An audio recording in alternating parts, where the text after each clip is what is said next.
What's going on, gang, and welcome back to Scared of Normal. I'm Mike Murfitt, joined by my co-host Shyanne Murfitt, and we're more than stoked to welcome Shyanne Orvis to the show. Thank you so much for making the trek down here and making this happen. I looked earlier today, actually. We've been talking for almost 2 years now about doing something collaborative, and we finally made it happen, so thank you. Here we are. Yeah. Thanks for having me. Yeah, we've been sitting here for almost 2 hours now, just having some of the most amazing conversations, which probably should have been on the podcast. But I have a feeling that this episode is going to be absolutely incredible. So let's get started with, if you were walking down the street and met somebody completely random, how would you explain who you are and what you do? Oh, man. Hit me with a big question right off the bat. I told you I get nervous in these things. Like over here, like, having a hard time breathing already. I'm like, am I going to breathe too loud in the mic? How do I describe who I am and what I do? Well, but first, this episode is brought to you by our friends over at Oscar Blues Brewery, the maker of Dale's Pale Ale and their recently introduced Dale's Light Lager, which has quickly become my go-to beer. Oscar Blues was founded on the principle of being scared of normal. Picture this, a group of passionate mountain bikers craving quality beer wherever their wheels would take them.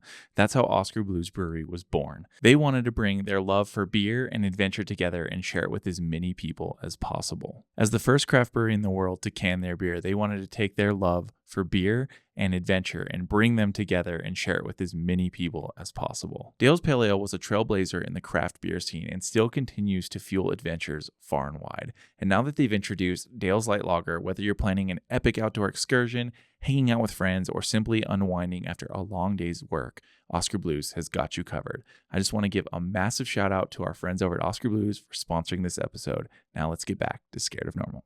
Cheers. I'm Shyanne. I'm a fly fishing guide in the Roaring Fork Valley, and I'm passionate about sharing the sport of fishing with other people, mostly women, youth, kids, and hopefully just creating a space that allows people to be more comfortable and not as intimidating getting into the sport because it's a male-dominated space. So hopefully just creating kind of a comfortable, safe, welcoming environment around what I love. I love that. I love every bit of that. And speaking of male-dominated, you are making Scared of Normal history because you are the first woman guest. So stoked about that.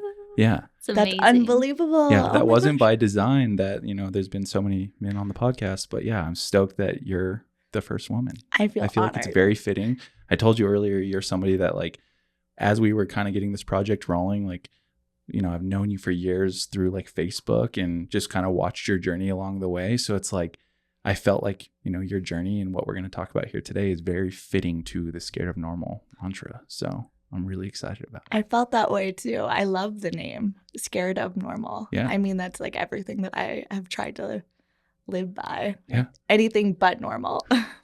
It's the best way to be. Absolutely. So let's throw it all the way back to where you grew up. So I grew up in Flint, Michigan, and I grew up in a trailer park just outside in a small town, Mount Morris. We kind of call all those little surrounding towns a part of Flint. Grew up with my mom and my sister. She's 11 years older. And just spent most of my childhood in that small little town. Yeah. Is there anything about that small little town that you miss or that you loved growing up?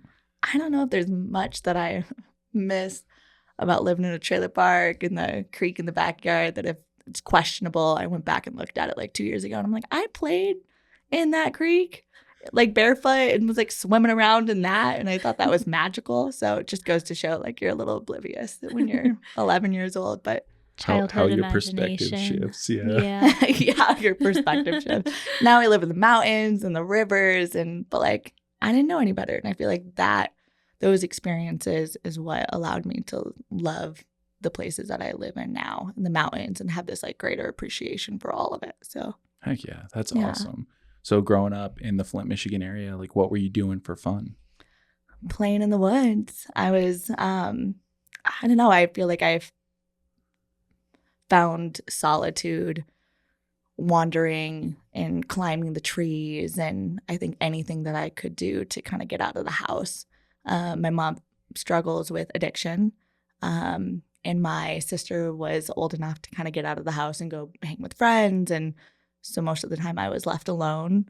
And when she got home from work, she wasn't the most pleasant to be around. So I would go play in the creek and go catch critters and go climb trees and do whatever until the little porch lights would come on and I'd go back home. Wander back home. Wander back home. Heck yeah. So were you at that same time, like obviously you're in school, was school something that you enjoyed?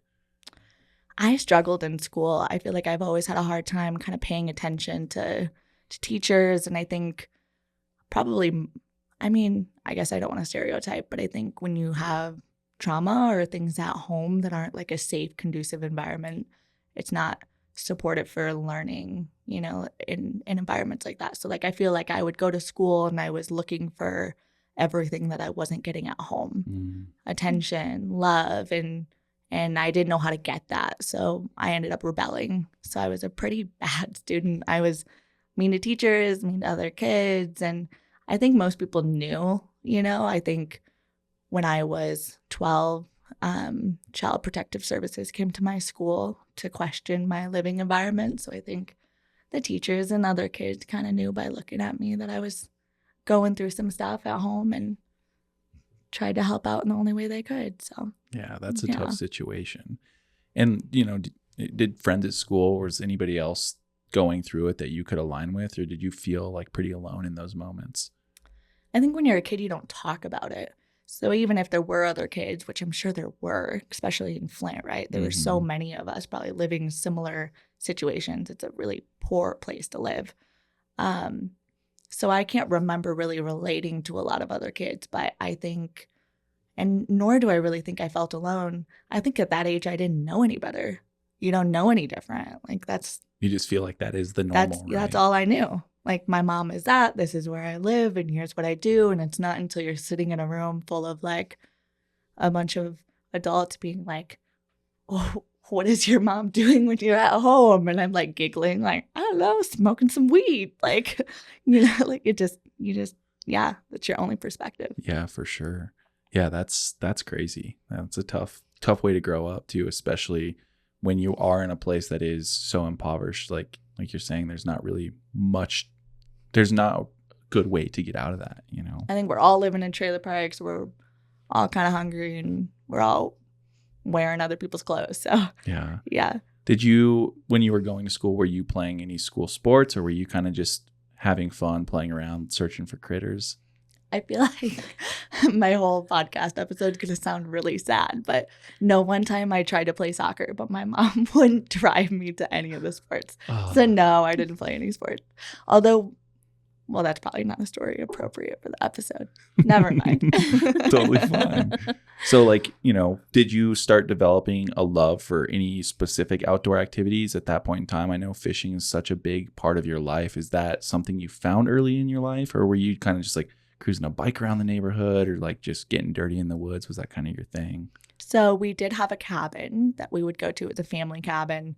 It's like 150 years old, falling apart, probably unsafe to like really spend a whole lot of time inside of, but it was right on Lake Michigan. And my mom is an avid angler. So it is like one of the most special memories I have is she is like such a diehard fisherman. She would be up before the boys. She would outfish the boys. Like I would say that's probably where I get my passion for fishing from, for sure. And if she could stay sober long enough, she would probably have a good time fly fishing too. But I spent my entire childhood like catching the bait for her to catch pike and walleye and bass. And that's where I think I instilled this like appreciation for water and fishing. But I didn't really love it until I got older and I was around other people who were in the sport of fly fishing. And then I was like, oh, this is cool. Like, it's not like just 60-year-olds who do this thing. And like, there's a lot more to it. And was immersed into it around like 16, 17.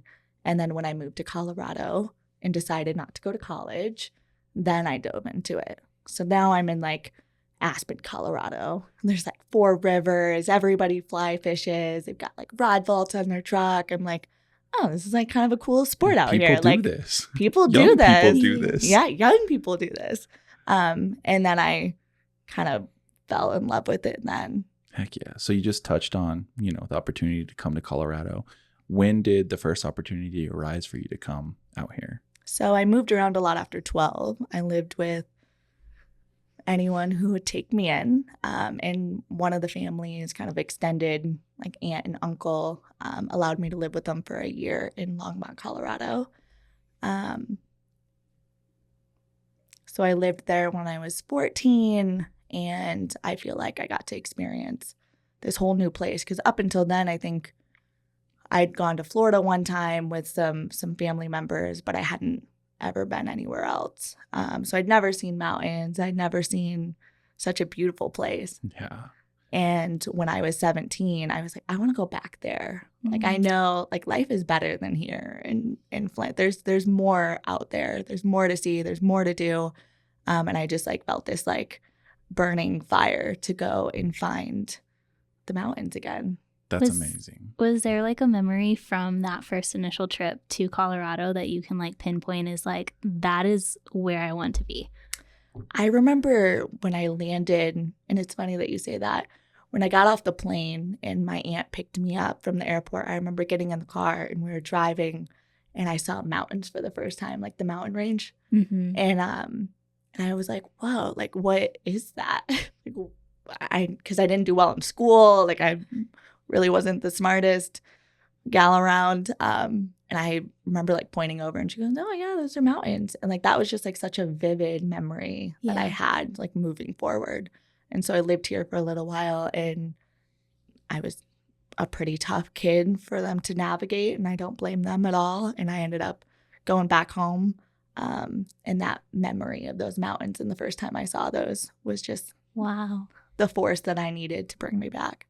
That's cool. That's cool incredible. That, like, seeing those mountains for the first time, like, clicked for you that, like, I think Colorado might be home forever. Yeah.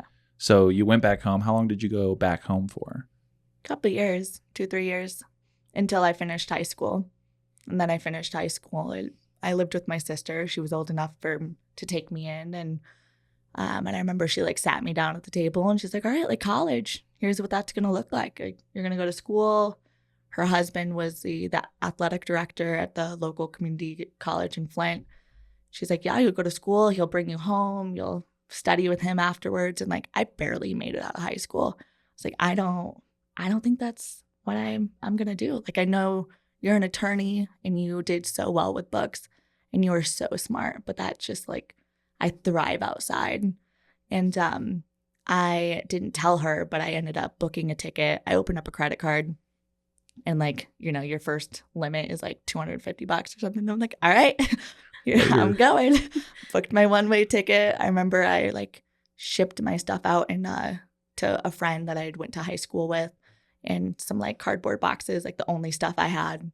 And he picked me up and he drove me to the mountains and dropped me off, and I didn't even have winter boots.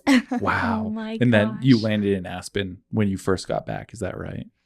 I landed in Denver. Okay. And then he drove me up too. Okay. I couldn't afford an Aspen plane ticket. That would have been true. Way more than my $250. I mean, I'm an adult bucks. and I still feel like I can't afford that. I still fly out of Denver. Yeah, I don't blame you. Okay, so he dropped you off in Aspen though? Yeah. Okay, and then what, like, you're dropped out of the car and then what do you do? So the opportunity was a girlfriend of mine actually in Michigan. Her brother had moved out to this valley, and that's how I kind of heard about the Roaring Fork Valley. Okay. And he was a lift operator out of Snowmass. And so they provide you with employee housing. It's like $500 a month, and you get paid like $11, and you're a lifty on a mountain. And I was like, that sounds dope. We're going to do that. And applied for the job, got the job. And when he drove me out here to Snowmass, I moved into my little $500 a month little employee housing, met my new roommates, and I feel like that was kind of my college experience, my little dorm room living. We're all working on the mountain. We're all passionate about, you know, snowboarding and mountains and exploring. And that's awesome. So I'm assuming that when you moved out here, it was winter time. Yeah. So winter. you came out here and you said you had nothing, no winter gear. Yeah, I remember getting out here and, like, getting stuff from other people, and, like, well, I don't know why, but my credit card kept bumping it up, even though I wasn't paying anything. They'd give me $250, and then all of a sudden it would be like $500. They were just like, yeah, this girl has no money. We're just gonna keep giving her more money. And eventually it was like $3,000, and I was like, all right, I got to stop this. But honestly, if I had not, I feel like this is going to be like an ad for a credit card, but if I had not had that credit card, I would not have been able to make it that first year out here because you just don't make enough off 11 an hour. Plus I don't know how anybody else was surviving. We're like living off of like ramen noodles. Like I'm like, you can't buy anything. You can't do anything. And then all the gear to get outside is expensive. So expensive. A snowboard, boots, jacket. So whatever anybody would give me, I would just take. I'd take everybody's hand-me-downs. That's awesome. So I guess something we also didn't touch on was, you're working on a mountain. Were you snowboarding or skiing at all at this point in time? Like, had you ever been on a mountain? Yeah. So when I moved out here to Longmont for that year, and again, like I love exploring and I'll find a way to make anything work. So I got a part-time job. I worked at Edible Arrangements, the little chocolate. I don't even know if they're still around. The now. one here in Longmont? The one here in Longmont. It is not there anymore. Wow. But that's where I worked. Incredible. And I would save my money, and it was like $50 for a day pass, and I would do a little demo. And I only went a handful of times. I probably went like 3 or 4 times. But it was enough that I was like, I love this shit, and I want to do this more. Oh, that's so cool. And then I held on to that. When I went out to Michigan, I tried to do it a handful of times. I'd probably like snowboarded maybe like a total of 10 times. But it just goes to show if you want something bad enough, you'll make it happen. Like, and that's where all my money went. So I didn't spend or buy anything else. I would like get a bus ticket, go and pay for my little rental and my day pass and feel like the coolest thing in the world, like snowboarding up at Eldora. That's so That's cool. amazing. That's cool too. That's kind of like what brought you back out here too. Yeah. It's like the love for snowboarding and like thinking like, oh, I'll just go work on the mountain and like snowboard. Yeah. That's incredible. Although I had no idea that Aspen was what it was.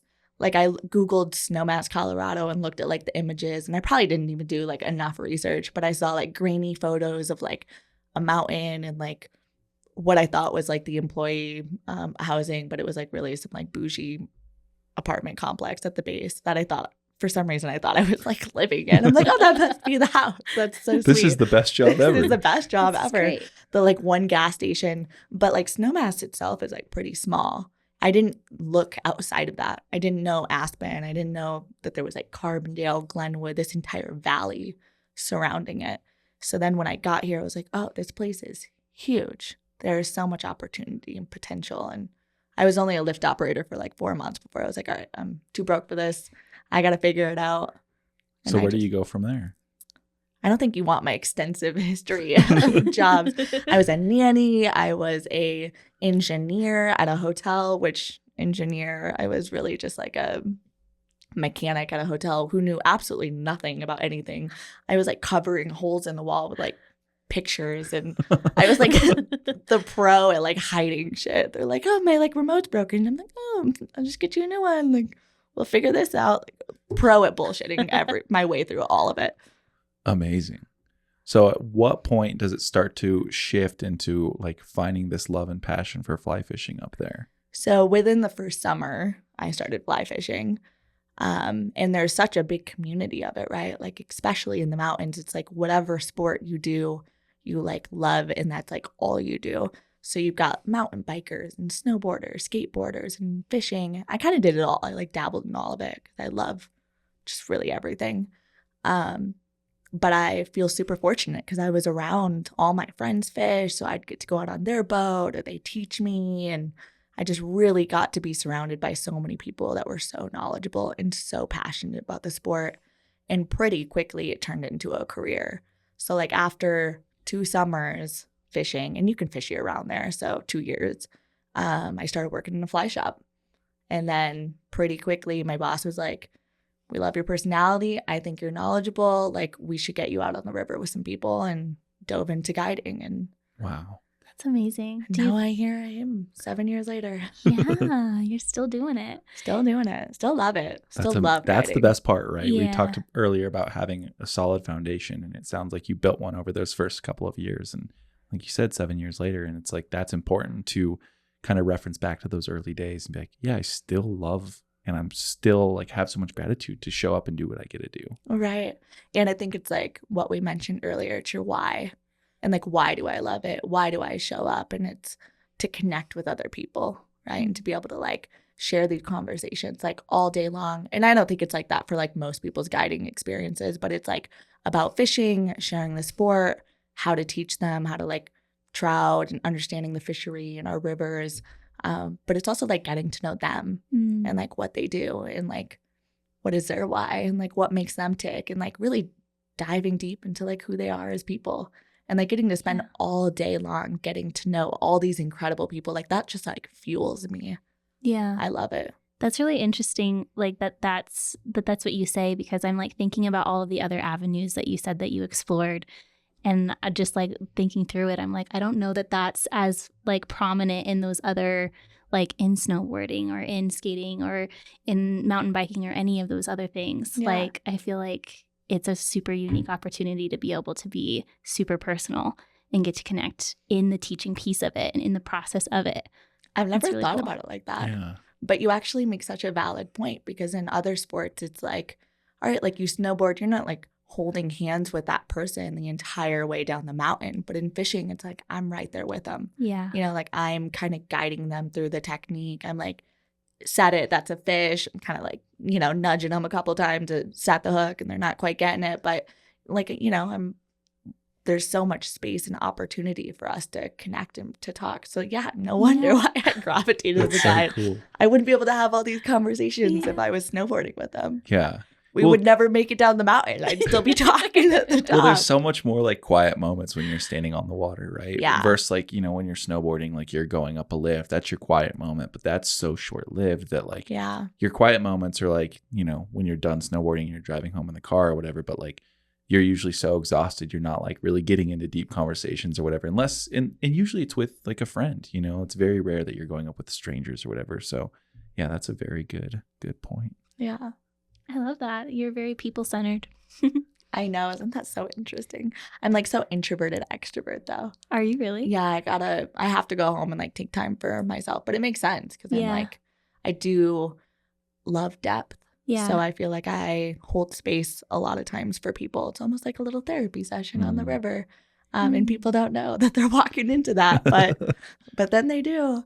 But then I need my space for me, you know, to I relate to that a lot though. Like I feel like when I tell people that, they're like, there's no way, you seem so extroverted. And I'm like, man, there's days where I feel like I could just not leave my house, and like having to turn that on sometimes like is what makes me happy, right? And I'm sure you kind of can relate to that. But I think we're so present. Like I hear every word. So when I'm connecting to someone, I like feel it. I feel what they're saying. I am like, I'm hearing you know, I think that takes a whole different level of like energy out of you. Yeah, it's like an energy exchange versus just like an input or an output. Like you're giving and you're receiving. Totally. And that's you got to take that time and that space for yourself to like release it. Yeah. Yeah. So I want to jump back a little bit and talk about, you know, you talk about getting this job at the fly shop. Like how did that come about? Like where did that opportunity arise from? Was that through friends that you had met going out fishing, or did you just walk in one day and say like, hey, like, can I work here? So I was pretty fortunate. So at this point, it's been a couple of years. I'm like dating a guy who's a guide. And I remember sitting at the bar with him and like probably like 11 of his guide buddies. And they were all like pretty hammered and just like, oh, I caught this many fish today. And like, yeah, we had a killer day. Did you have a killer day? And just like kind of like all like one up in each other. And I remember sitting there like 19 and I was like, man, like if I ever guide, like I just don't want that to be my why. Like I don't want to be like that. And I had that kind of like thought. And I remember mentioning to my boyfriend at the time, like, I want to experience that. Like I want to go take people to the river and like go share this like love with them. And he's like, nah, like you're not really ready yet. I'm like, okay, like I respect that. Like more time on the river, I need to be the most knowledgeable angler I can be before I share that with other people. Absolutely. But then a couple of friends like kind of overheard that and they're like, well, like start in the shop. Like that's a great place. You can be around people. You can understand more. It's a great stepping stone into the space. And then like kind of coincidentally, I like saw an ad in the paper for someone hiring for a fly shop associate. And then I mentioned that to a friend and he knew the guy. And he kind of gave a good rec and he was like, hey, like I think this Shyanne girl would be a great person in your shop. And then I had an interview with him and like I'm so unbelievably grateful because I have the best boss on the planet and I work for the best place. They're just the most supportive people I could ever be around.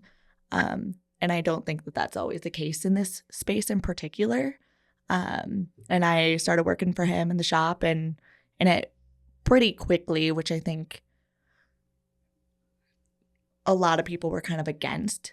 Towards the end of that summer of me being in the shop, I started taking trips. And that was pissed off a lot of people in my community. They're like, she's not ready to be guiding. She should not be guiding. Like kind of this like pay your dues thing, you know? Like you haven't been fishing long enough and in the Roaring Fork Valley, you haven't spent enough time. Like you don't deserve the right to be guiding. Do you think that your boss just saw that you were ambitious and that you were hungry and like was, you know, trusting in that you were going to follow the process, and that's why he put you out there? Why do you think that he took the leap of faith? I think there's a guide for everyone, and he saw that I loved conversation and connecting with people, and like I'm not shy, you know, even though my name says so. And like I think he believed in that, and he believed in me, and he's like, I think you should just give it a try. If you don't like it, then you don't have to do it, but go and take a couple trips, and that's not going to hurt anyone. That's not going to hurt any of the other guides, and you're going to be a great person to inspire these young girls who want to go fish, or someone who's just getting into the sport. And I think that's an important reminder. Like even now, I've been guiding for 7 years, and I don't really want to take the fishiest people on the planet because like I'm not going to really connect with them. There's guides for those people. Those are the guides who like want to put the most amount of fish in the boat, the biggest fish, like the most technical. And I'm like, I want to have a good time. I want to connect with you. I want to show you what I love. We're going to go and have a beautiful experience. We're going to go catch some fish. But like, I'm not going to put you on 40 fish that day because it's not what I'm about. Like we're going to spend a little bit of time talking. We're going to go and look at the mountains. We're going to appreciate where we are. And I think there's just a different experience for everyone. Certainly. And I love that perspective that you just shared there too, because to me, like you're kind of getting back to the roots of what it's all about. And correct me if I'm wrong, but it's like you're going out there to have fun, right? And so like when you're going out there to just like put as many fish in the boat as you can, it turns into competition really quickly, as opposed to like going out and like, hey, let's really enjoy our time out here, and like let's enjoy the views and the conversation and like the act of what we're doing. Like that's what it's about, right? Absolutely.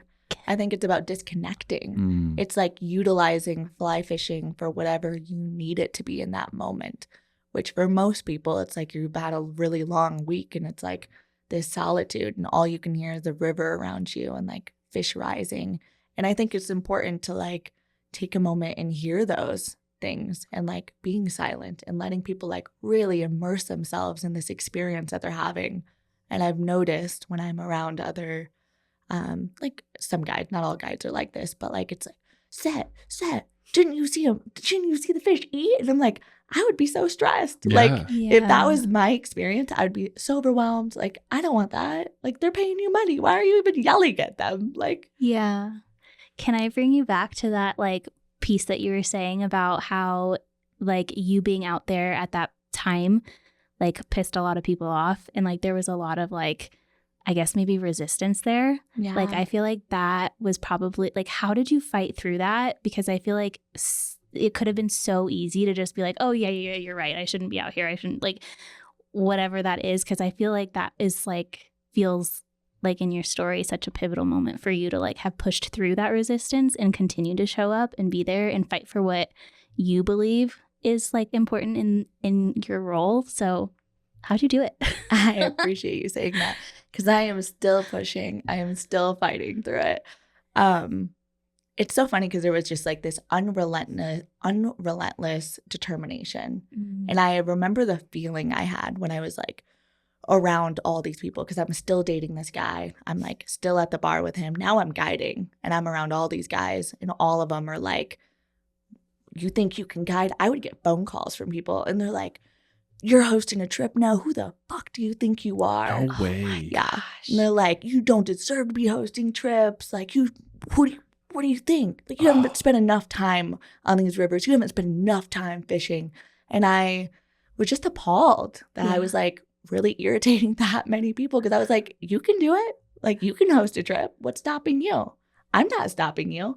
I don't take your people fishing. If you want to take your clients fishing, that is ultimately up to you to tell them, hey, we can go to Mexico together. I'd love to share this fishery with you and this experience. And like, I think it's so frustrating sometimes. It's like other people's success intimidates or deters them. Like there's only enough success for a few people. I don't understand that mindset because I think there's room for all of us to grow and to succeed. And it goes back to like what I said a little while ago. There's a guide for everyone. Yeah. And like all their people that they're taking fishing, like I don't really want to take them fishing. I love the people I get to go fishing with. It's like we have fun, we get to connect, we're out there for the same reasons, and we align on the same things. And like, yeah.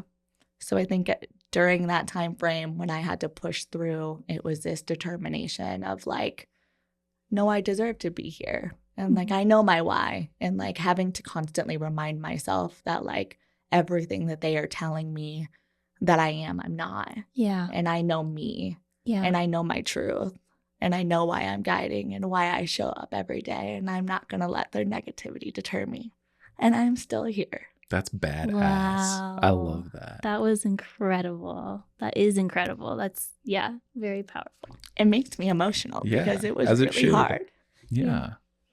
That's so incredible. I mean, it's incredible to go up against people who doubt you. Like there's nothing more fulfilling that I've ever experienced in my life than when people say like, you can't do this, you're not good enough. And then when you can just turn around like, and you know, it's almost a decade later and you can turn around and look at that moment and be like, check this out. Like I did it. What's up now? Like, do you still interact with any of those people? Do you see any of them around? Like, has their tune changed towards what you're doing? I hope they don't listen to this podcast, but I just hosted an event yesterday and I brought on half of them to guide all my kids. Amazing. And every single one of them was like, we're so proud of you. You're doing so awesome. And like, and a handful of them, like the really mean ones I didn't invite.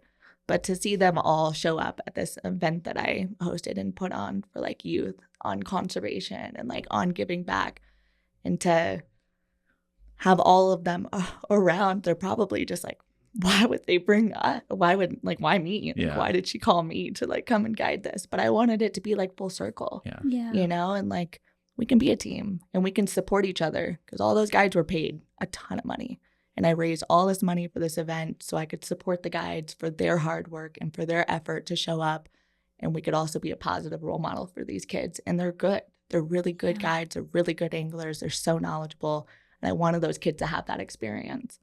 And I just hope that they feel just as inspired as those kids did. I love that. Wow. And it also goes back, you know, before we started this episode, we had a very lengthy conversation about community.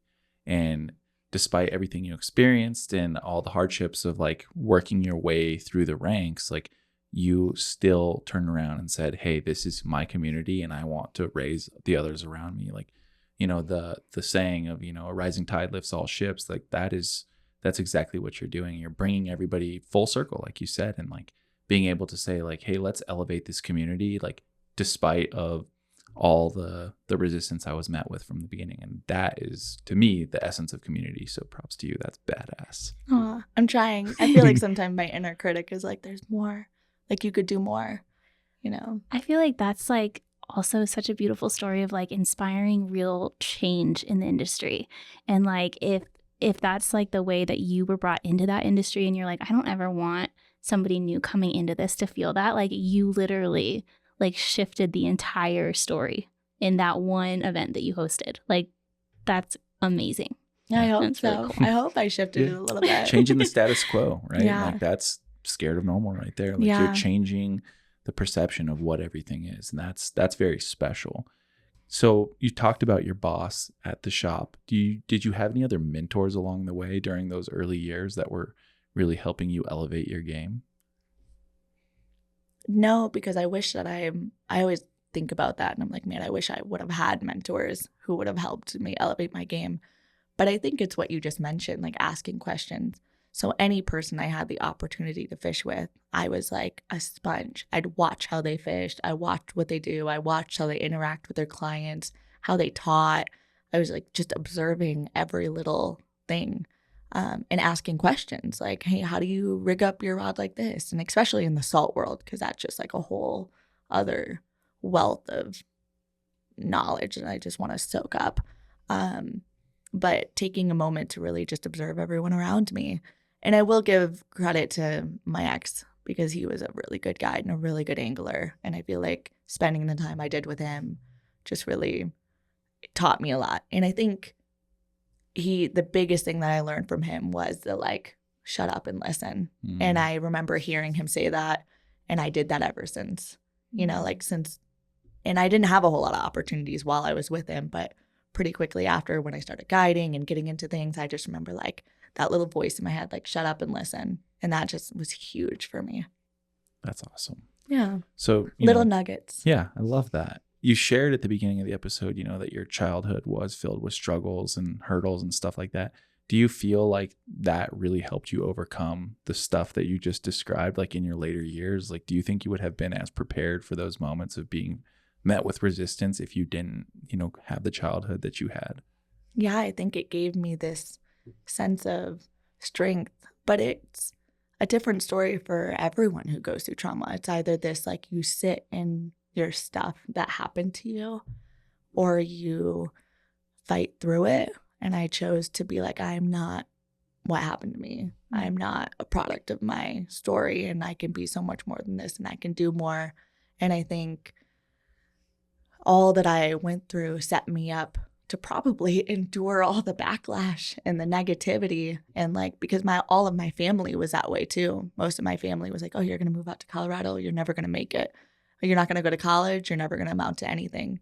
I remember being like 16, and I was sitting in the living room overhearing the family that I lived with at the time, or I was younger than that, actually. I was 13. And hearing them all say that I was a slut and like throwing a bag of condoms at me. I'd like never kissed a boy.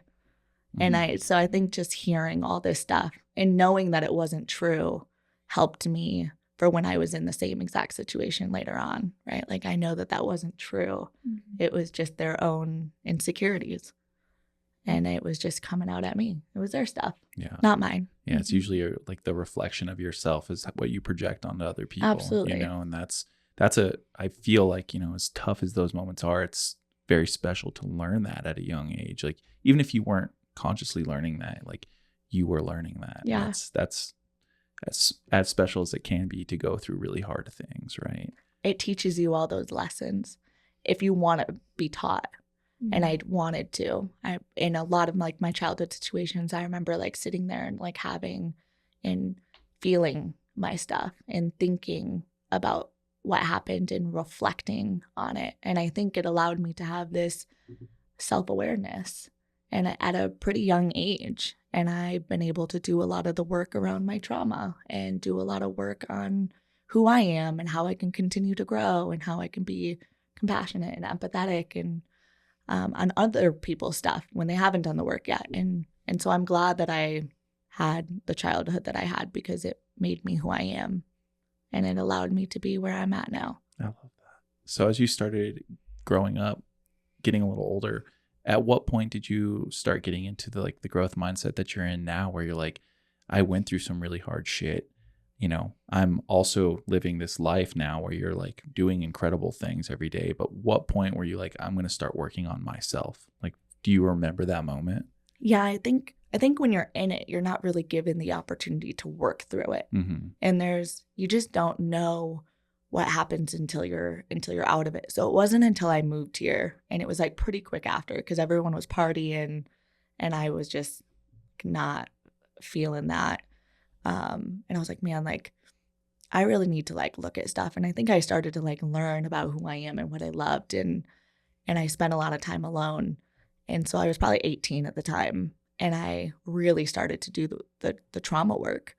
And I think we talked about this earlier, but social media was like the outlet for me. I think it was like, I hate saying this because this sounds a little ego-y, but vulnerable before vulnerability was a thing, because I got a lot of backlash for being super open. And honestly, half of it's really embarrassing, but it allowed me to like write and share and have someone listen. I couldn't afford therapy. I didn't really have a lot of friends. I don't have any family. So it gave me a space for me to share what happened. And like, with the hopes that I can inspire somebody. So like at 18 especially, I was like, oh my God, I made it. Like I made it to Colorado. I need to tell everybody who was in my shoes that they can do it too. Like just find some money, like $200, work a little bit, buy a ticket. Like you can figure it out. Like as long as you want it bad enough.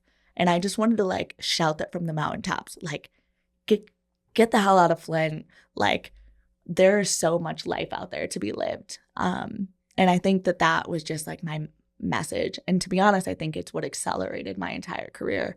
I was sharing my story. I was sharing everything that was going on, fly fishing, this passion, my love for all of it. And I think connecting with a lot of people who was really struggling too. That's beautiful. Was there a specific instance that you remember, like through this journey while you're sharing, like very transparently online, that somebody reached out to you, or that you'd had a conversation with somebody where you're like, whoa, like, thank you for sharing that with me? Like you're obviously like pouring it out to people, but did somebody do it to you that like gave you a new perspective? Or still all the time. Yeah. I think that is part of like what gave me the strength to keep going. Because when I was in the thick of it with the backlash and the negativity and like the online trolls, man, that when they were making memes, like at one point it was just so loud. And then I would get a message and it was like, sorry. You're okay. I get choked up. That's okay.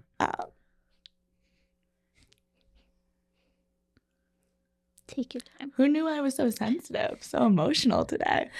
When I got messages from anyone who went through childhood abuse.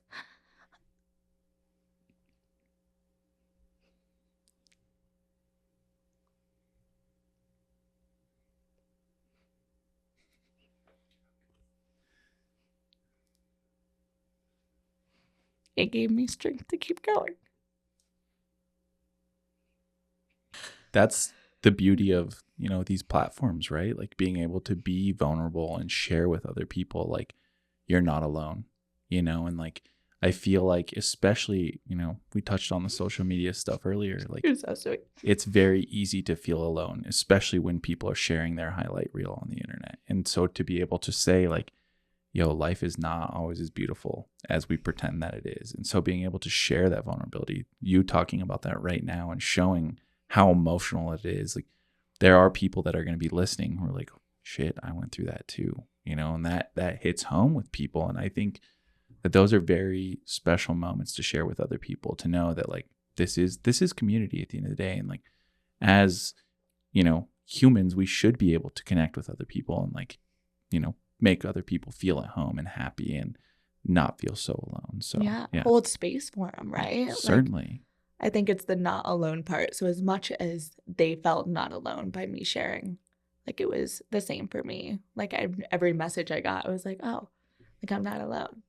Like there's other people who went through this too, you know, and like, and we can support and elevate each other, and we can hold space for each other, just like you guys are doing for me right now. So thank you. Of course. Yes. Thank you. At what point did you start seeing that, like start building like a platform or an audience for you? I think it was pretty gradual. Like I feel like now it's like you can like hit fame overnight, but man, it just took a lot of like years. And I think it was through the growth of like me, which is so interesting. So it was started when I was like 18. Now I'm 27. So my entire like adult life has been this like growth of social media, which has been like, you know, pretty small, but like it created something and a community and this where I'm at now. So yeah, gradual. There was like no like turning point per se. I think every year it's like a new chapter and new people following along. Like anyone listening to this now is probably not going to remember like all the stuff I'm sharing right now unless they've been following me for that whole journey. It's like now motherhood and like this whole different chapter. So do you ever look back at like things that you shared almost a decade ago, like almost like a diary, and just like look at how far you've come? Totally. But I also remember a lot that I wrote because there was so much emotion in it. So like even like I'll look back at like the passion that you can like hear the passion in my voice. You can hear the sadness in my voice. And I like kind of love that. Yeah, it's like a little diary. I hope Instagram never goes away just so I can like, you know, always go back and reflect. Yeah, absolutely. If you could, like, so looking back on being able to have like that journal and like that diary and like this like solid place of like, okay, there's like my photos and there's my words and I'm watching it like progress over the years. Like, if you now could go back to the girl who started that Instagram page and started sharing her story, like, what would you tell her? It's funny because I also write about that. I'm like, if I could go back and tell my 18-year-old self, a lot of it would be like, I love you. Mm-hmm. You're loved. Mm-hmm. You know, I think a lot of me sharing that was seeking what I've been looking for my whole life, to feel like I belong, to feel loved, to feel like someone cares about me. And I have that now with my son. So I don't really share as much as I feel like I need to, you know? And I think that's what made me realize that what I was seeking, you know, the validation, the community. And there's nothing wrong with any of that. But that was just a chapter of my life where I needed it the most. But yeah, if I could go back, I would hold her hand and say she's loved. I love you. I love that.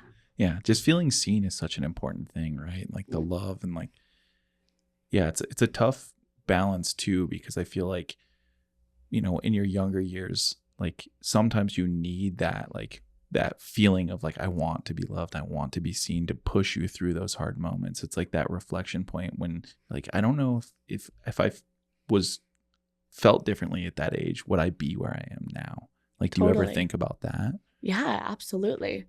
I feel like if you look at people who have everything though, right? Like they haven't gone, some of the most beautiful people I've met are the ones who have gone through the most shit. And it's like sad to say, but some of those experiences like teaches you perspective. It teaches you just, I don't know, you have this like depth in this, like, I think sometimes I refer to it as like this scale, like we feel things on this huge, massive scale where most people feel something in this like really small range. And I feel like if I didn't have the capacity to, this yearning and this like want for all these things that I never had, I wouldn't have had this motivation and drive to like find it and to seek it.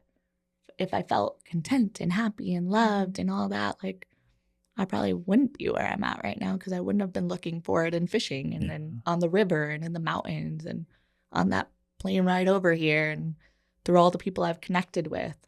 Yeah, the drive wouldn't have existed in the same way. Yeah, that's a good perspective to share. So thank you for that. Yeah, thanks for the questions. Yeah, of course. So it seems like, you know, fishing has been like a significant source of peace and healing for you. Is there any specific like trips or adventures that you went on that like stand out to you for like moments of like, man, like this life now is so beautiful and I'm thankful for that? Oh, that's like every day. Yeah. Yeah, I feel that every day. Just an immense amount of gratitude for everything. So blessed. But honestly, I would say where my heart and my soul is in the ocean when I'm saltwater fishing, and the people I get to connect with, and where I feel the most alive is when I'm like barefoot in a sundress, like wandering around Punta Allen, Mexico, and there's like a handful of people I know, and I'm like learning how to speak Spanish, but it just, they've got pretty minimal stuff. They don't have a whole lot of stuff. They're happy with what they have. And like the Wi-Fi doesn't work and there's no AC and like it's pretty uncomfortable. And that's where I feel the most comfortable, is like in places where I feel like it pushes you out of your comfort zone. That's amazing. You said you're learning to speak Spanish. Do you have a specific phrase in Spanish that you love? No, because I don't have the accent and I can't roll my R's. Sure. So it makes me self-conscious. Yeah, that's fair. I can like speak a little bit of Spanish, like enough to get by. But Aaron just sounds like, they say he sounds like, my fiance sounds like he an uneducated local. Amazing. Like he just, so I'm incredible. very envious of that. It's pretty phenomenal. So now it just makes me self-conscious. So, you know, you just touched on like feeling at home, like fishing in the salt water. At what point did that start for you? Like where did it go from, you know, fishing in the valley to now you're in Mexico? Like what was that progression? Because that's a big jump. I know. It's the dream big mentality. I'm a big dreamer. So trout fishing for a couple of years, and I think probably social media probably highlighted a lot of these like exotic species. And I'm like, oh, what's that? Like, I want to go for that. I want to chase those species. So my first trip was a couple of buddies were like, hey, we're doing this photo shoot. Like, we're going to cover most of the expenses, but can you like get your flight out here and like a couple other things that you might have to pay for and come redfish with us? And I remember having that conversation with that ex I was talking about. And he was like, dude, you can't afford that. And I was like, I can't afford really anything in my whole life. I'm going to do it anyways. Got that credit card out, bought that plane ticket. This is such bad influence. Please don't do that. Anyone listening, not worth it because I was in a lot of debt. But finally got myself out of it. Anyways, it was worth it in that moment. And I remember looking at him and be like, this will pay off. Like, I'm going to have this experience. I'm going to learn so much. I'm going to go and experience something I've never gotten to experience before. And like, sometimes when I do things now, I feel like I justify kind of my irresponsible, reckless behavior because I love to travel and I love to go places and my budget really doesn't allow for it. But when I look at my life, which it's not really true anymore, but when I was 21 at the time of this red fishing experience, I'm like, I spent 17 of my years of my life in abuse. And then I got like a couple years. These are like my couple years of like life that I get to experience. Like, I deserve this. And like, even at 27, I'm still telling myself that no, even though it's like, you know, evens out just as much life I've gotten to live as I didn't. But, you know.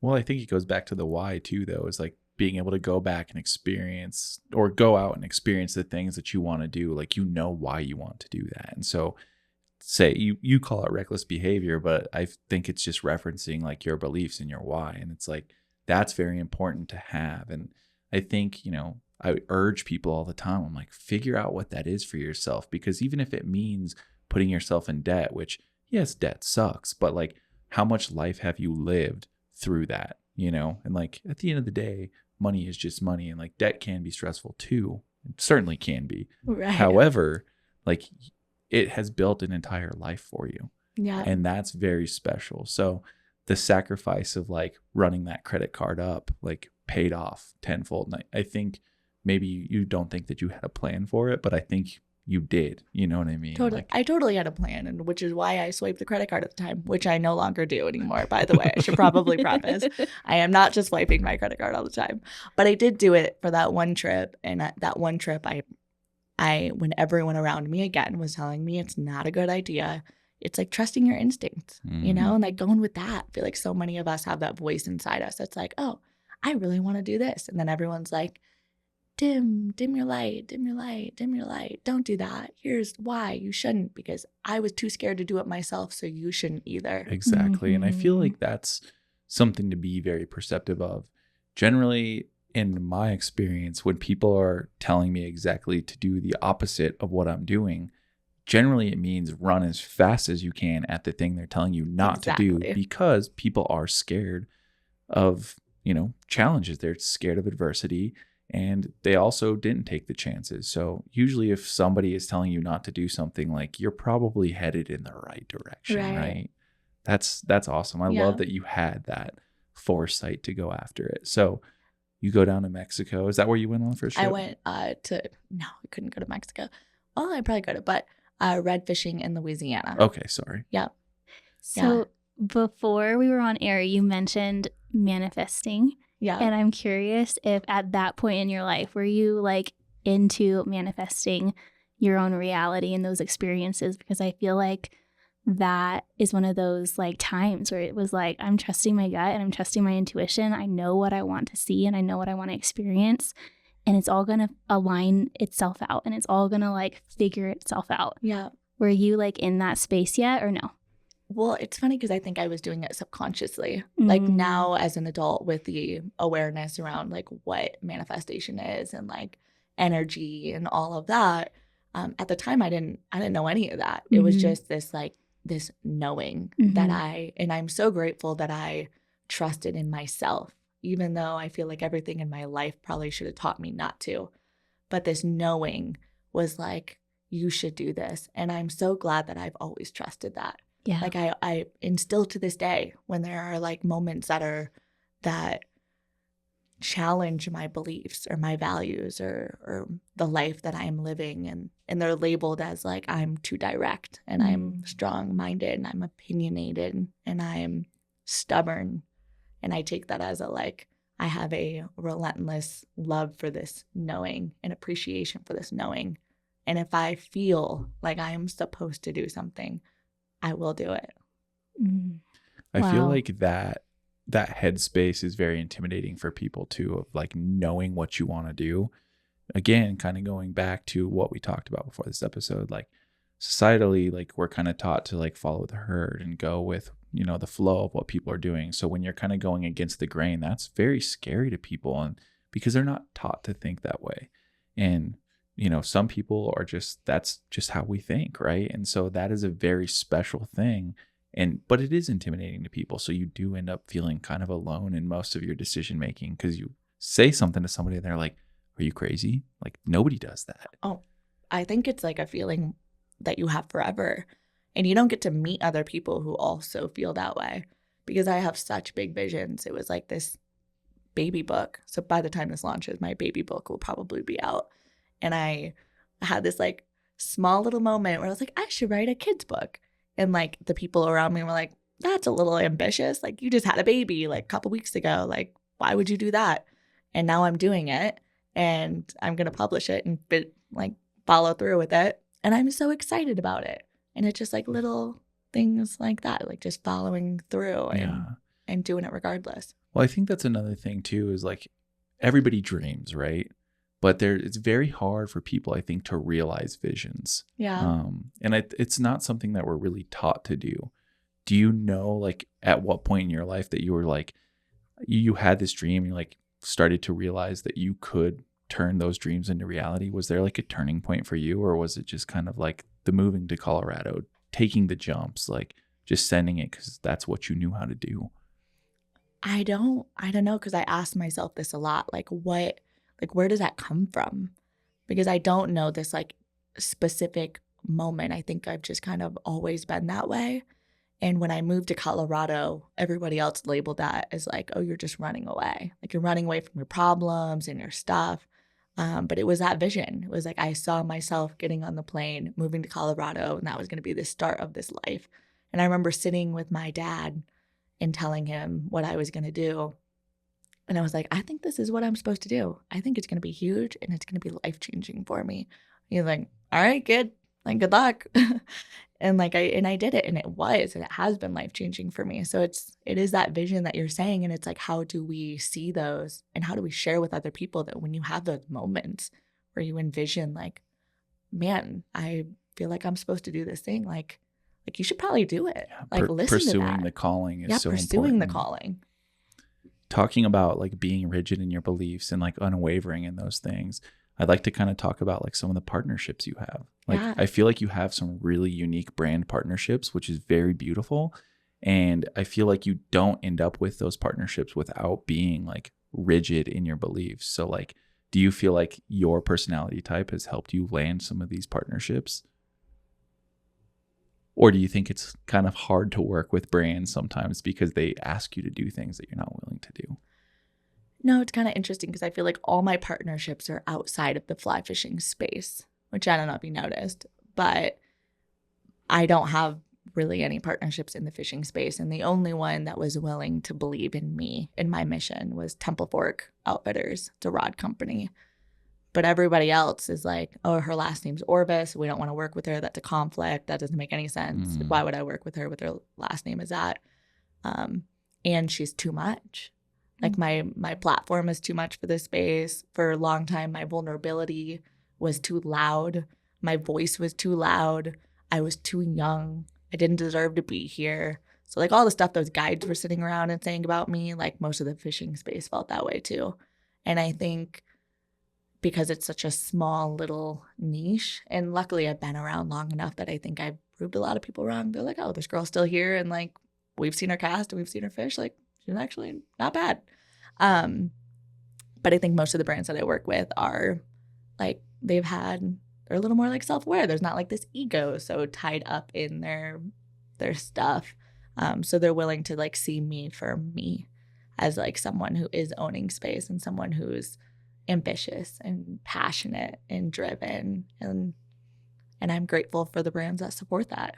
That's incredible. They see you for who you are. I love that. And not just like the fly fisher or the fisher, like the angler. Like they see you as a bigger person. And I think that's important for partnerships because and in real life, right? Like you're not what you do. You are you, and like you're not the angler. Like that's something you do, but that's not what defines you. That's what I always say. Like this is what I do, but this isn't just all of me. Yeah. Like all of me has so much more depth. I'm all of these things. I've got a lot of things that I'm passionate about and that I love and that I love sharing and that I'm involved with. And I think the brands that I work with exclusively, it's more than just a partnership. It's a relationship, you know, and we help elevate each other and we help each other grow. And I support what they're doing and their mission. And likewise, they see what I'm doing and they're like, hell yeah, we're stoked about it. That's amazing. So, you know, just because you are such a genuine and authentic person, does it like make you extra critical when somebody approaches you? Are you like doing a deep dive on brands and saying like, does your vision or, you know, does your mission fit what I'm trying to do? Totally. I definitely want to make sure that I'm aligning with the brand that I'm working with. And if I don't, then I'm not going to work with them. It's hard to embody something that you don't believe in. And to be honest, like I've been there. I've done that. Like when I was first getting partnerships and I needed money, like I was saying yes to everything. And it was like not aligning with who I was, like trying to like pitch a drink that you're like not super stoked about and doesn't taste good. Like people see through that shit in like 2 seconds. So I've learned from my mistake and I have totally kind of not always done it the right way. And now as an adult and who I am, and now I know what I'm about and what I believe in and my why. Yeah. Now I found brands that I'm like, oh, hell yeah. Like, this is all mutual. We're all friends. Yeah. That's incredible. And it makes me excited, like seeing you work with a brand like Oscar Blues, because that's a business that is very near and dear to my heart. Like I said earlier, like I ran a coffee company for Dale, the guy who started Oscar Blues years and years ago, and seeing like your outspoken and your rigid personality, like it's very in line with what that brand is. And like that brand, I'm not sure if you're aware, but they were the first ever craft brewery to can craft beer. And so many people made fun of them. They got made fun of for decades. You know what I mean? Like they were put down for that. And now look at the industry. Everybody in craft beer cans beer. So I think it's really cool, like to see you aligned with people like that. So I love your history with the brand. There's so much there. I mean, yeah, Oscar Blues is such a brand for me that like it gets me so excited. And like, yeah, I mean, I think it's so special. And especially, you know, going back to like, you know, you're so passionate now about like the environment and conservation. And so again, like going back to like the Oscar Blues thing, it's like, you know, Oscar Blues cans or puts beer in cans. And, you know, I don't think a lot of people are aware, but cans are infinitely recyclable. And when you recycle a can, it's back to being a can within 90 days. So that really fits, again, within what your mission is. So you've had so many fun facts this evening, and I have learned I need to write them down so that I can keep them coming. Don't worry. So talking about Oscar Blues, since we're on the topic, do you have a favorite beer that you're drinking like when you're going out on these adventures? Well, lately it has been the double deals. Oh, yeah. Which has been it's been pretty fun and spicy out there on the river for me. But I like the mamas just because it's a mama and I'm a mama. Oh, yeah. So like all the beers are delicious. It's like, I'm not super particular, to be honest. I like the vibe, like the vibe of the brand, what they stand for, who they support, like the vibe of the cans, and they're good. So it all like aligns for me. That's amazing. Yeah, those double deals are dangerous, man. Oh, dude, they're dangerous. Yeah, for sure. Probably why I started tearing up a little bit. I don't know if I had one earlier, but we'll blame that. That'll happen. That'll happen. The first time I ever had that beer, I didn't realize it was like 9% or whatever it is. And a buddy brought them by who worked at the brewery, and I drank 3 of them. Oh my goodness. And we were sitting down just having a really awesome conversation. And I stood up and I was like, whoa. I did not realize like it tasted so good. I didn't realize it was that heavy. That's the dangerous thing about these beers. They're so good. You just don't know. It's cool too for like, you know, the people listening, like you came to Longmont the first time you came to Colorado. That's another thing. Oscar Blues is here in Longmont. So have you been to the brewery before? I actually have never been to the brewery because I was young when I lived here. So I had never been in. and I don't really even remember doing much in this town anyways, but once I discovered that they were in Longmont, I'd like started following the brand and like all the stuff that they were into, and I was already following you. So I saw you aligned with the brand a lot, and I was like, oh, this is super cool. Like, I want to check them out. And then I started drinking the beer, and then I can't remember if they reached out to me, and I started connecting with Maddie and started talking to her, and I was like, she's pretty cool. She is super cool. She's super rad. She's been doing all the cool shit lately. Yeah, for sure. Well, that's awesome. Well, I'll have to go to the brewery sometime. I know. Now that we're on that I topic. know. Yeah, we'll make that happen. Another one of your partnerships that I've always thought was super cool is your Ford partnership with the Ford Motor Company, which is, to me, like such a pinnacle brand partnership. So how did that come about? Because that is just, it's iconic. I don't know. I'm still mind blown at the opportunity. But I think Ford has been in my family for a really long time. So it's also just like, to me, just so wild that it would come full circle like that.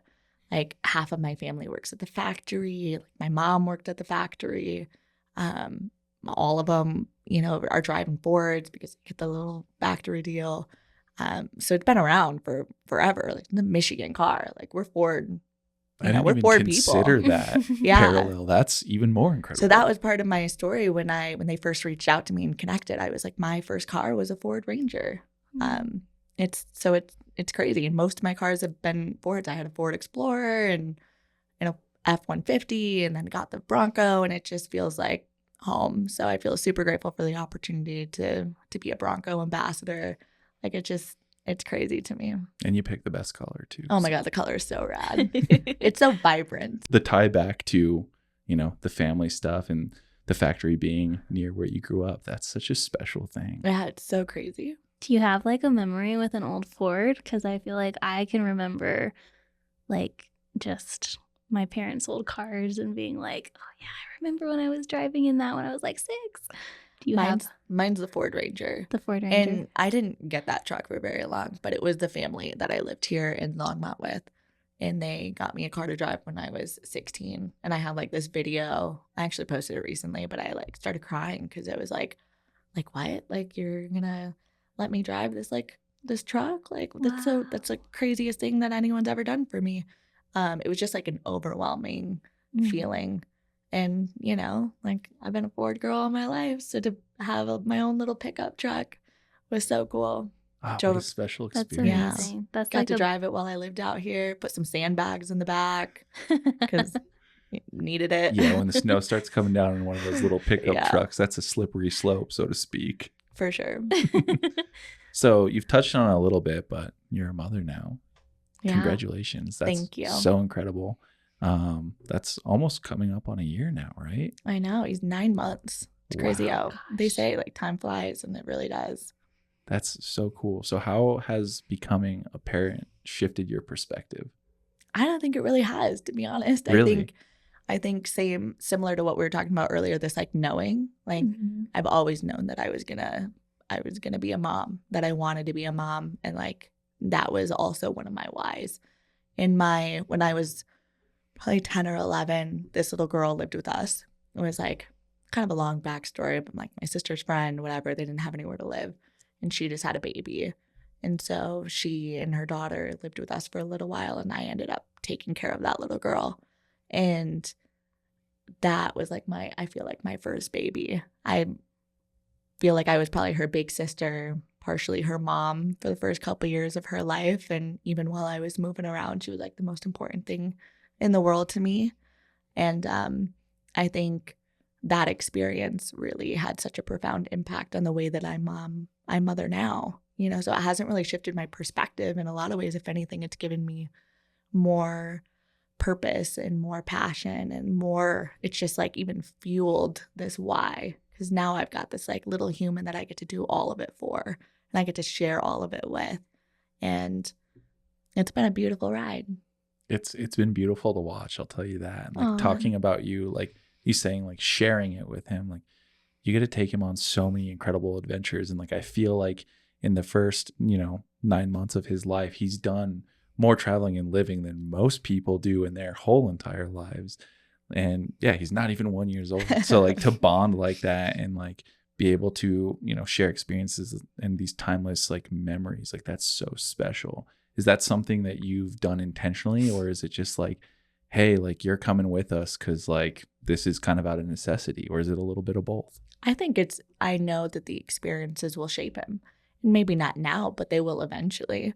And like partly because right now it is like, it's pretty easy to travel with him. And like the more that you start doing it while they're really young, the more like you get used to it, they get used to it. And like why prolong those moments and those experiences and opportunities to share what you love with them. So I think to other people, it seems a little ambitious to probably take your kid to some remote little town in Mexico. But to me, it was like, this place is home. This community is incredible. The fishery is incredible. Like, why not take him? And he thrived. Like he was just like, it was so cute. He was just like running around in a little diaper. You can't run around, but playing in the sand, like eating sand and just stoked, and it doesn't matter where they are. And like someday he's going to look back at the photos of that and he's going to like not remember those moments, but he's going to be like, oh man, that was so cool. Like I was 9 months and sitting on this little beach in like this little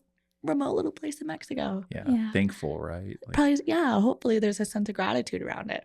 And I think hopefully he'll grow up around these places that I get to share with him, and it'll change the way that he looks at life and the way he views other people and the way that they live. And I hope that it instills this perspective and passion in him, and he has this curiosity about a world around him. So my hope is that everything that I do now and that I get to share and teach with him just creates this well-rounded little human.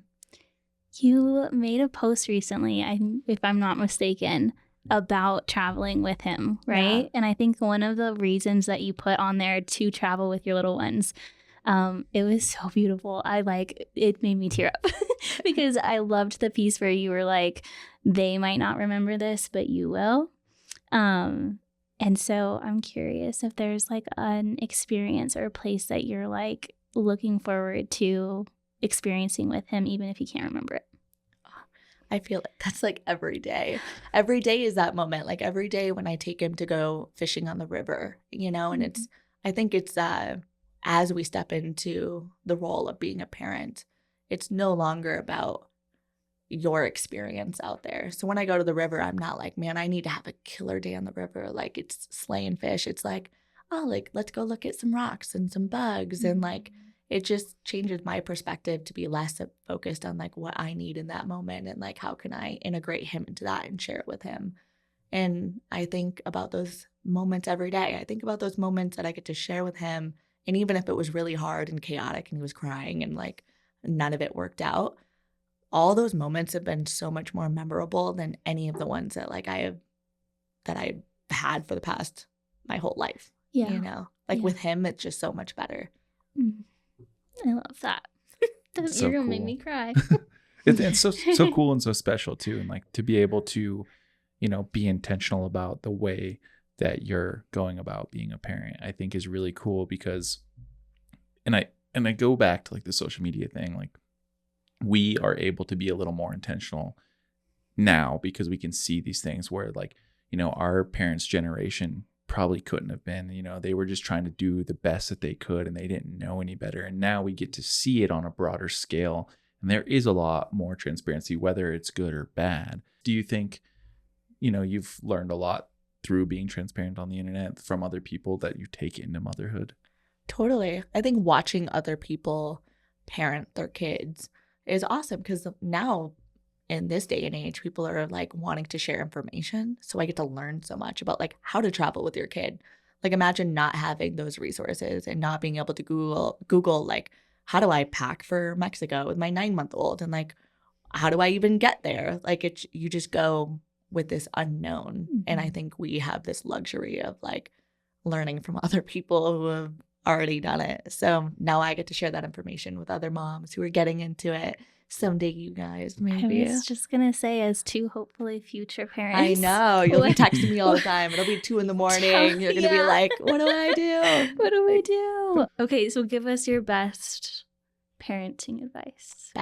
the expectation thing. Yeah. And I think especially in the day of social media, right? Like where everything is highlighted. And I am also a culprit of that. Like sometimes I post photos of like fish with Coulter or like a video and there's music over the background because he was crying. Like I'm bouncing him, he starts getting fussy and I'm in the middle of like netting a fish. Like it's not all just super simple and like beautiful out there. And I think sometimes I have to remind my partner of this and it's like, hey, like just take a deep breath. Like they can feel your energy. Like I know it feels super overwhelming right now and it's like super chaotic. But if you can just stay really grounded and you can take a deep breath and just remember like it's all going to work out. Like if you can just be a little relaxed about all of it, you're just going to enjoy everything so much more than being stressed out and being like, oh my God, he's eating a rock. I'm super overwhelmed. He's crying. We got to go.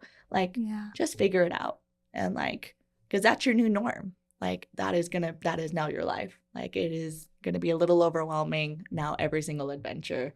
And the more you can just understand to like go with the flow and appreciate it and like kind of find humor in it. Like, man, this is ridiculous. Like in Mexico when we went, I guess this is a great example of it on our way to the trip, 30 minutes from leaving our house to our flight to Denver, which is a 4-hour drive, Coulter threw up all over me.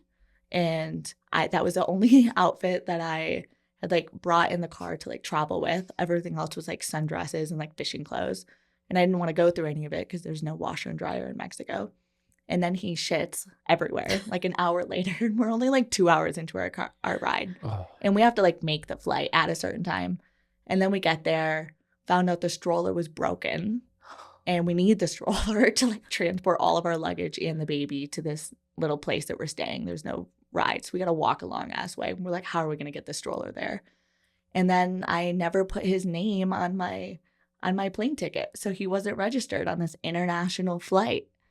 But it all worked out. And I wasn't stressed at all. Like I was in the back seat and I'm like, all right, this is happening. Like we got throw up. We're just going to ride with it. There's shit everywhere. It's all good. It's all good. We can clean that up. Like it's no biggie. The stroller is broken. Let's find some duct tape.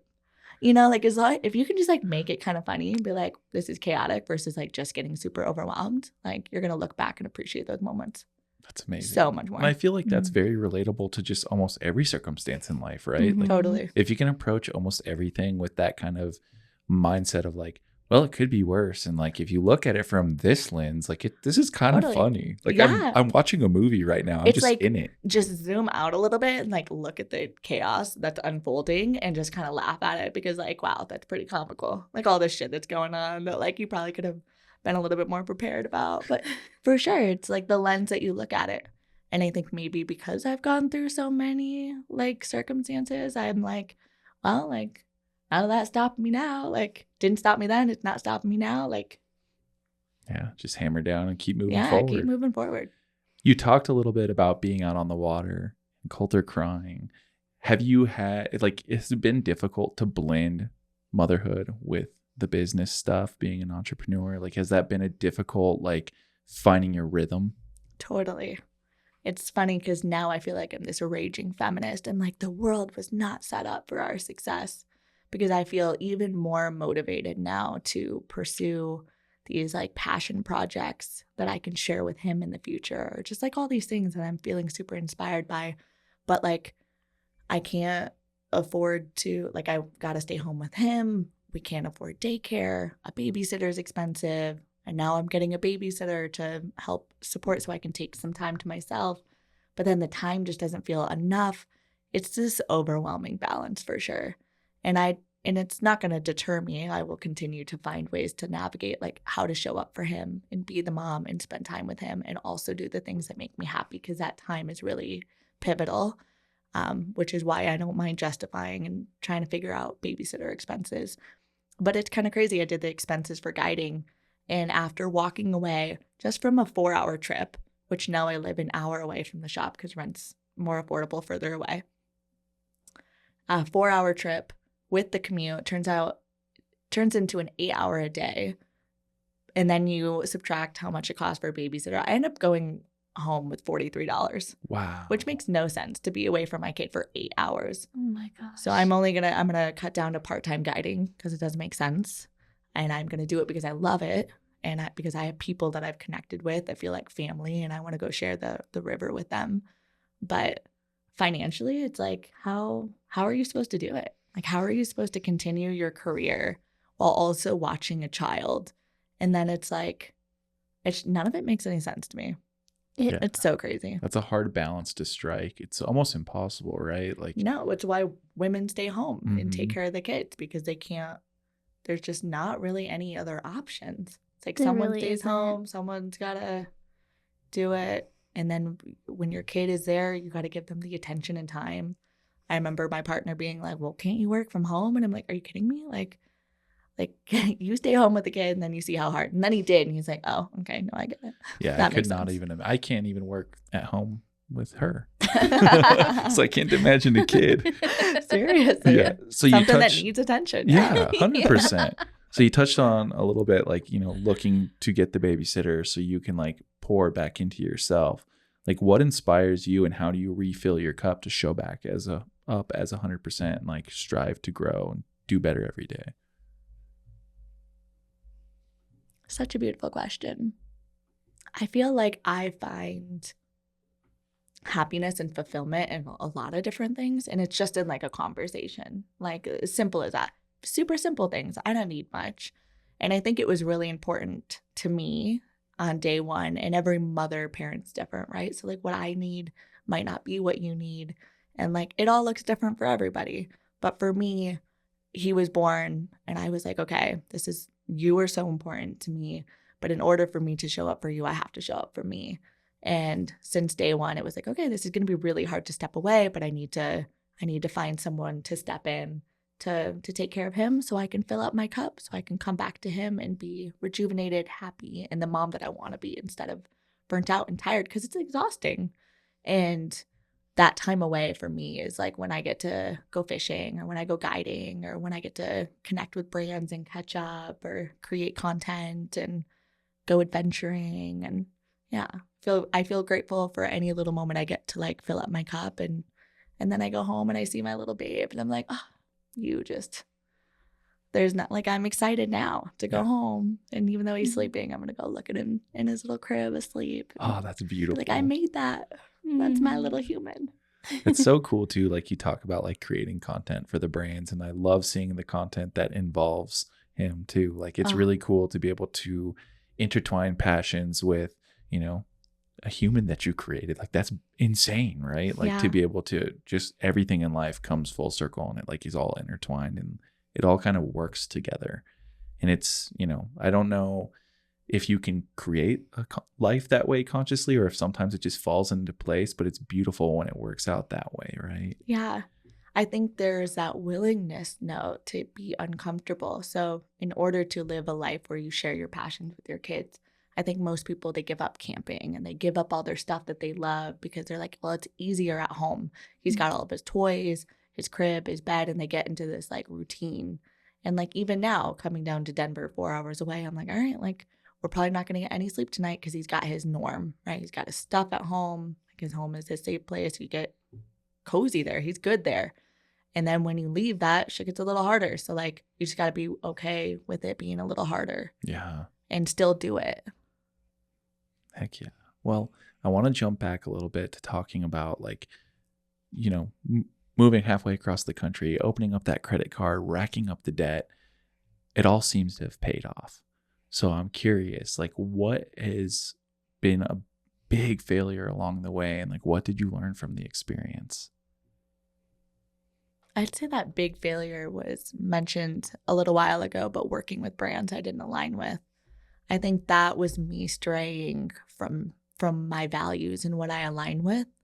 And I think staying true to yourself is so important for success, for just like growth as a human within your career, whatever you're trying to pursue, and staying in alignment with the things that are important to you is so pivotal to all of that. And I think there was a brief moment where I started to get confused and I was like, all right, like I understand why I did it. I needed to pay my bills, but I think it changed people's perception of me and like what was important to me. And it seemed like fishing wasn't important to me. And like all the things that I'm in alignment with those weren't my values. So there was a brief moment where I wish I could go back and say no to all the bogus things that weren't me. Yeah, but I feel like you kind of have to go through those things to realize like you kind of have to mess up, right? Totally. And, like you don't learn that without like going through it and being like looking back in hindsight and being like, ooh, yeah, that was probably not good. And like might have hurt my reputation for a little bit, but I can build back upon that and like make connections stronger and make people believe in me more because I can own the mistakes, right? Absolutely. And I don't really regret any of that. So that's like the biggest, I think, mistake that I made. But I think exactly what you're saying, it is our failures that we often learn from, right? And they teach us so much. There's so much knowledge in those experiences and in those moments where we're like, oops, did that wrong, but now we know how to do it. So I think that's like, if I could give anyone advice, it's to like let go of like your shame around situations and decisions that you might have made that you feel like you regret, because you shouldn't. Like all of it is part of our beautiful journey of growth and self-discovery. And it's also important to help shape us into who we become. It's all learning moments, right? All learning moments. Stepping Gotta stones. get bumped off that axis every now and then to figure out what is that alignment for you. Absolutely. Yeah, but I think a lot of people harbor that like guilt and the shame and that like that negative self-talk, right? Like, and I wish that I could help people overcome that, because man, I could not imagine. You don't have to hold on to that. You know, like you made mistakes. We all made mistakes. Like we've all been there. Like you learn from it and you move on. It is very interesting how that negative energy is like a black hole. It tends to suck us in, right? And like I don't know if any of us will ever understand why that happens, but like just being aware enough to be like, don't look at the negatives. There are so many positives, and like look at, you know, failure as a way to grow. And like we've talked about this on previous episodes, but it's very profound to me to consider that the people who are the most successful by definition are the biggest failures. Like I don't know anybody that has seen tremendous success in their life without failing like infinitely, and they continue to fail. And like that is what creates happiness and success. And in my opinion, I believe it does. Yeah. I think in a business venture, like I don't really make a ton of money, so there's not a whole lot of like failure or risk that I'm really taking in my career. But like, man, if I was like an entrepreneur and I was like creating a business, like I imagine if you're running a business, there's a lot of stuff that you potentially invest in, or like avenues that you go that end up being not the right avenue, and you just have to navigate those and keep going. So I can't really relate to a lot of that because I haven't had that sort of experience, but it's almost even relatable. Like when you go on these guiding trips and it's like, what if it just rains the whole time? Like you invested into doing that, It's like it's all very relatable in my opinion. And like, I think, just learning from those moments and just being like, you're taking the leap of faith. And like, if something goes wrong, like what can you do to fix it in the moment? And what can you learn from that and like move forward? Yeah. There's a lot of fear when you start getting into guiding, right? A lot of people are paying a lot of money to have this certain type of experience that they set in their head. And then eventually you've been doing it long enough that you're like, oh, like you just got to go with the flow. Like whatever happens, happens. I feel like I can navigate whatever kind of comes my way, and hopefully I can just shape the experience into something great, regardless of because you can't control the fishing. You can't control the river, the flows, the bugs, conditions. Like it's all out of your control, which I think is like one thing that's different than like any other sport. Like snowboarding, you're going to get up, you're going to be on some snow. Like if you didn't learn how to snowboard, that's on you. It's not on the instructor. Like you just couldn't figure it out. And like fishing, it's like there's this expectation. If you get a guide, you catch fish. And like if you didn't catch fish, it's on the guide. It's not on you. And I don't know any other sports that's like that. Like mountain biking, like get on the bike. If you don't do very well, like that's on you. Yeah.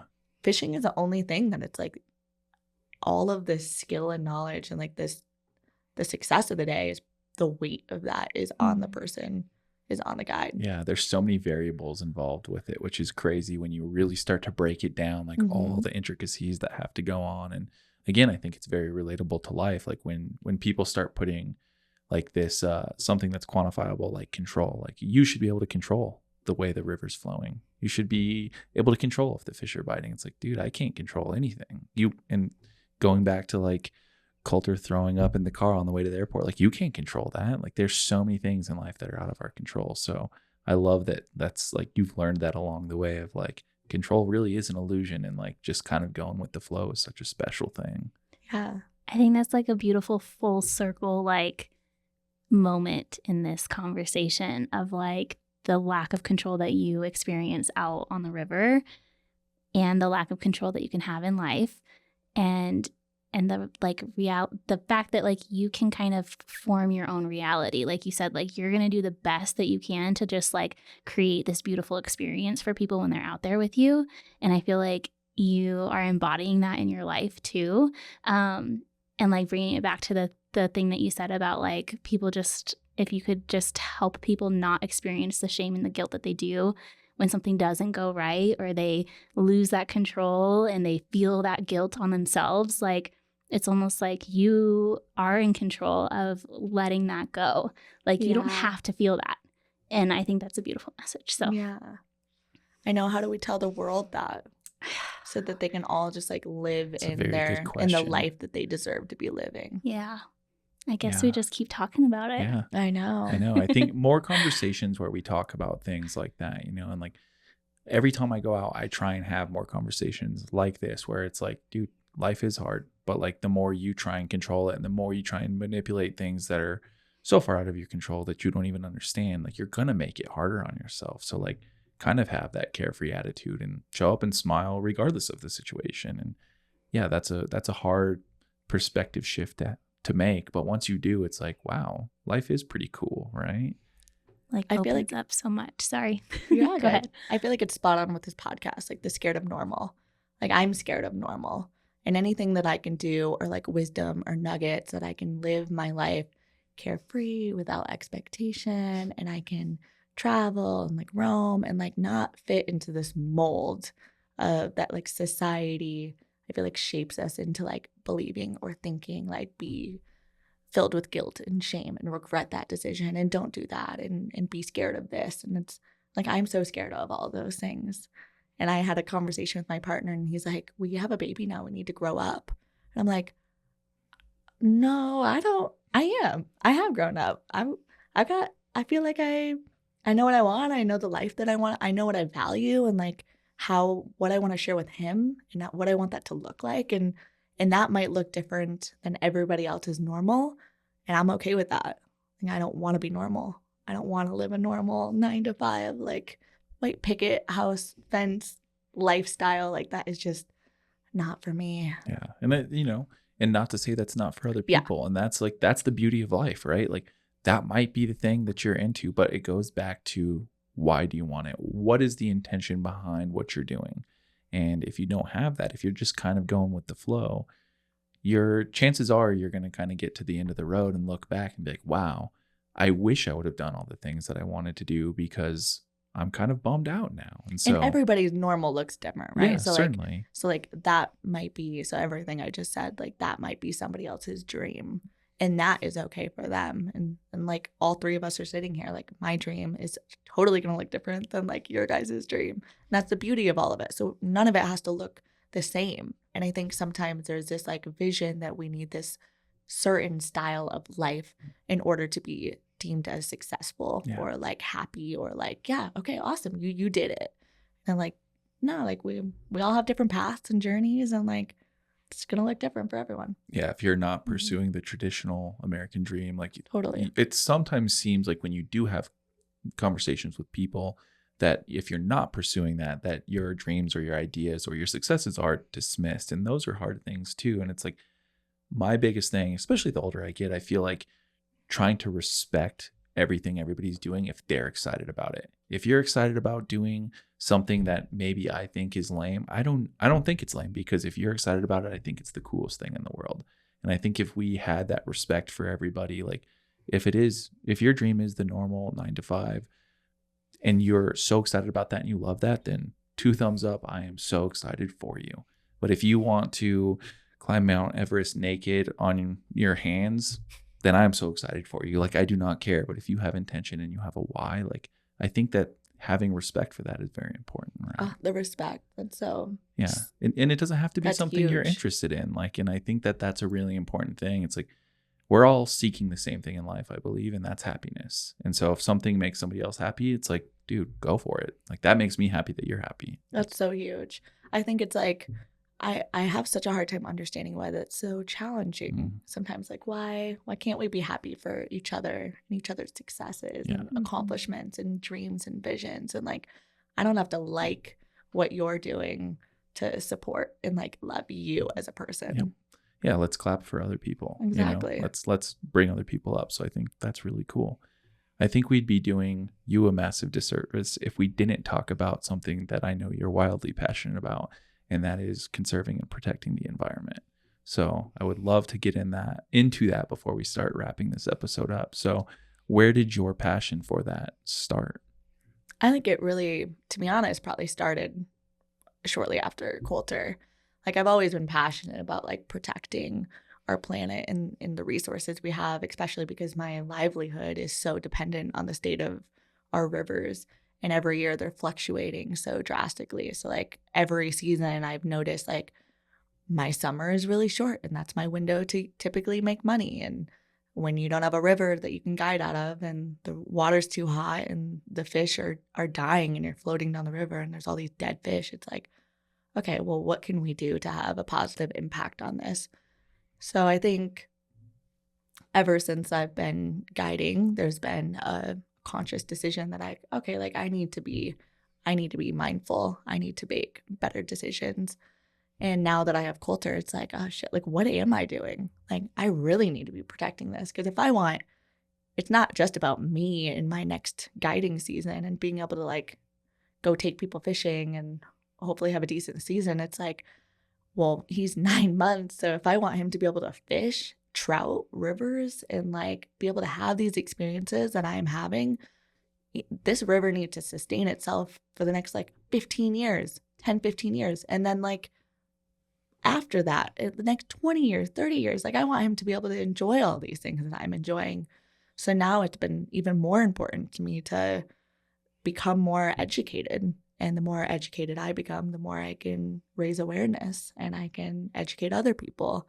So yeah. That's awesome. So what do you think, or what have you seen, like, are some of the biggest environmental challenges facing the fishing industry today? Well, back to kind of the like climate change crisis. So the temps of the rivers and the flows of the rivers. So being mindful of our water consumption, I think, is huge, especially on the Colorado River, because we're feeding 7 different states from just that river alone. So Which being is mindful so bizarre. So bizarre. So like what we do, I think it's really important not to be like selfish and greedy of like what we're doing with our water here, because there's millions of other people who need to have access to those same resources. So everything in my life is revolved around water. So that's like the biggest thing I'm focused on is like our watersheds and how healthy our river systems are and how we can impact that. So on this event that I just did yesterday, I worked closely with the Roaring Fork Conservancy, and Christina, the education director of there, is just like this wealth of knowledge. So every time I sit and listen to her passion around our watersheds, and she's like explaining all of that to all of these kids, it's so inspiring to be able to witness and watch, because I'm not knowledgeable enough to really teach all of these kids, the extent of our watersheds. But then to watch how inspired they are on it, like that, I think is really important to me right now, to like continue spreading this message to this next generation of anglers, so that like I might be a mindful angler, but like all of these 17 and 18-year-olds who are stepping out on the water, like why they should be buying hunting and fishing licenses and where the money goes and how it protects our public lands and our wildlife and our ecosystems. And I think just continuing to be a good role model, share the importance of this and how we can, kind of give back and inspire this next generation to care is really important. I love that. It's so important to really, what you're doing is giving back to the community that you love so much. And like on a bigger scale than that, like giving back to the world, right? The earth. And that's like, it's such a special thing. And I think it's something that a lot of industries tend to overlook or try and not think about, because there's a lot of crazy stuff going on out there right now. And like, obviously we're in the coffee industry, and same thing's kind of happening to us, where it's like coffee is such a consumed beverage, and like it might not be here in 10 to 15 years.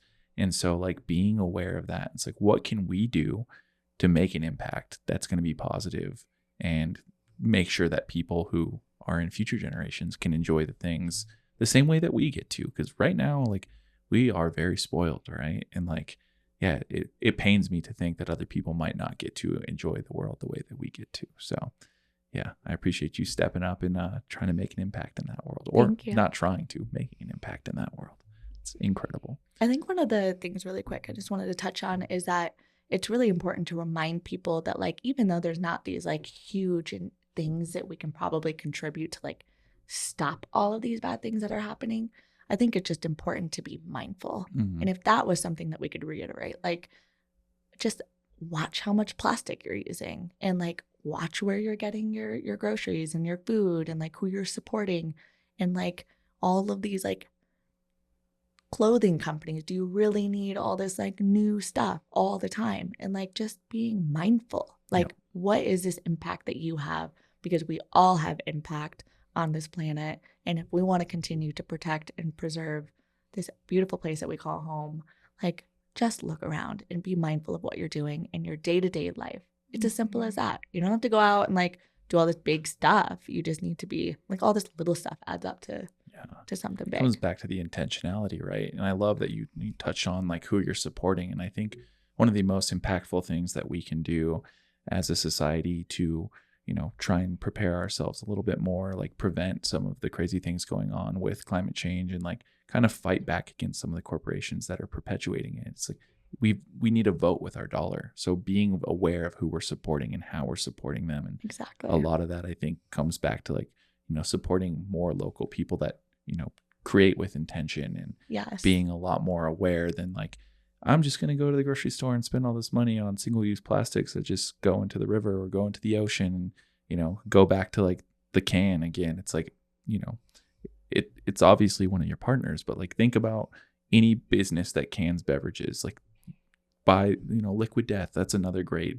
example. It's like they are doing something, they're challenging the status quo because they're over the plastic. And like, if we can just be a little bit more intentional about how we're consuming things, like if we start only buying canned water, well, now everybody's going to stop using plastic, and now we're using something that is infinitely recyclable. So being a little bit more aware of how we're spending our money and who we're supporting, I think, is a great first step. Well said. Thank you. Round of applause. Well, looking ahead, like, what are some of your future goals that are coming down?